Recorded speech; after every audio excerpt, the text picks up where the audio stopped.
দেখো profile survey তুজুন এই নামে অনেকগুলো লোক। আমি আসলে রোদে ভালো দেখতে পাচ্ছি না, তুমি দেখো তো কোন লোকটা।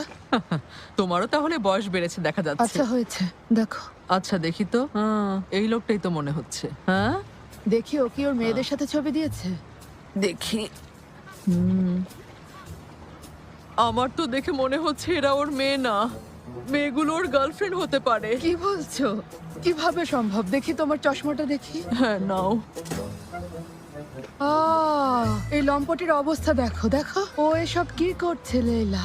কিভাবে পোজ দিয়েছে দেখো, পাশে মেয়েদেরকে দাঁড় করিয়ে পোজ দিয়েছে। তো ছি, কি কি দেখছি। জঘন্য, ঘেন্না লাগছে।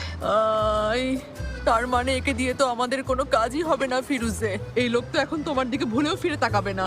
যাকে নিয়ে এত স্বপ্ন দেখেছি সব একেবারে জলে গেল। এমনটা কখনোই হবে না লেইলা, বুঝেছো? আমার মতো এত অপূর্ব সুন্দরী মহিলা ওকে জীবনে কখনো দেখেছে বলো? তবে ওর সাথে দেখা হওয়ার আগে আমাকে আরেকটু প্রস্তুতি নিতে হবে। তুমি এসো লেইলা। কিভাবে যে কাজটা করবো?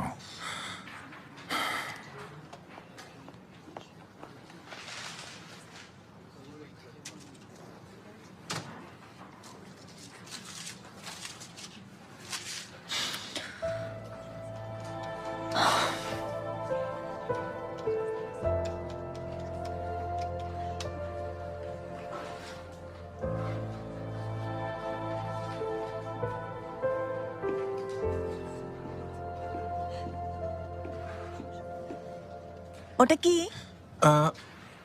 এটা আমার বন্ধুর জন্য বানাচ্ছি। বলো সেলিন। কিন্তু বুরাক, তুমি বন্ধ করলে কেন? ভাবছো আমি তোমার আইডিয়া চুরি করব? সেলিন, আমাকে এই কাজটা শেষ করতে হবে। তুমি কিছু বলবে? বলবো, তুমি আগে স্বাভাবিক হও তারপর। বুরাক, আমরা আগে একসাথে কত কাজ করেছি। কোনো কিছু বুঝতে না পারলে তোমার কাছে চলে আসতাম। প্লিজ সম্পর্কটা এমনই রেখো। হ্যাঁ, ঠিকই বলেছো। আচ্ছা বলো, একটু তাড়াতাড়ি। এই রুমটা ক্যাট শেল্টার হিসেবে ডিজাইন করছি, কিন্তু মনে হচ্ছে কি যেন নেই। আর কি করতে হবে, কি কম আছে কিছুই বুঝতে পারছি না। ক্লায়েন্ট কি ক্যাশ শেল্টার বানাতে চেয়েছেন?